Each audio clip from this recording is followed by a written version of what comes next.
Thank you so much for doing this with us. And I have to say, I do come at it from a little bit of a personal perspective, too. I have an 11-year-old and a 13-year-old. So when I saw the four of you all coming together, I knew that all of you all had young children, and I know yours are a little bit younger. But I think that's kind of an underrepresented demographic in the Senate. So talk about your bill. Why is this the right solution at this time? We simply say kids 12 and under shouldn't be on a social media platform at all. That's a policy call.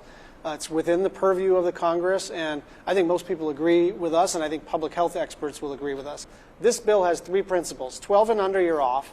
13 through 17, you need your parents' permission. And 13 through 17, no algorithmic boosting. And I think people appreciate the simplicity. If a parent can't understand the bill, it's hard for them to rally behind it.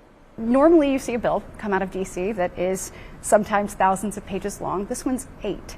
We wanted it to be simple, we wanted it to be bold, and we wanted it to be common sense. We wanted to put parents back in the driver's seat and give our children an opportunity to learn and explore as parents deem was appropriate.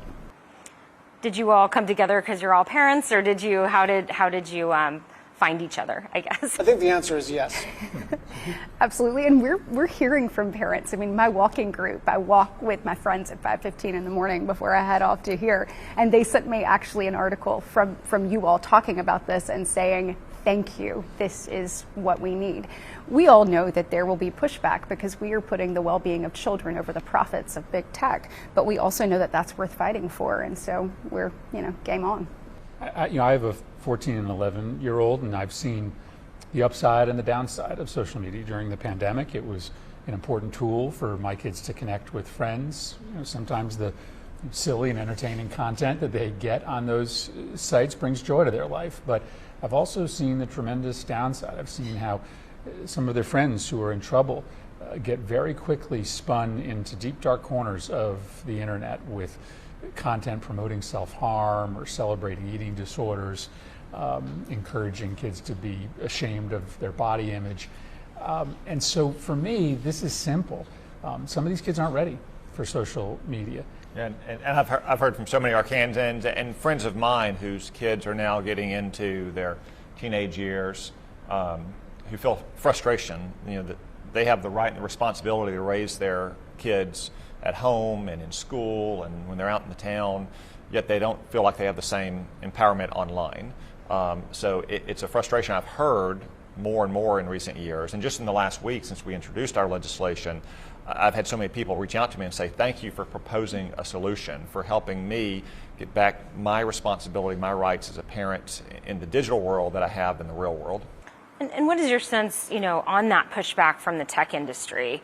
I get it. The technology industry is going to find all sorts of innovative ways to try to squash this bill because, this is their profit center, our kids, and promoting really dangerous content often to our kids. But the end result, if we pass this, is frankly going to be less information collected on my kids than if we hadn't passed it. They right now are using their trade associations and intermediaries to try to kill this legislation. I think they know that it would backfire if the company itself came out in opposition. But listen, we're willing to have a conversation, but they're not at the table here. Who's at the table are elected representatives of the people, parents, and kids. Thank you all so much for talking about this. I think it's really, really fascinating, not just to me, but to all Americans who are really trying to struggle through all of this.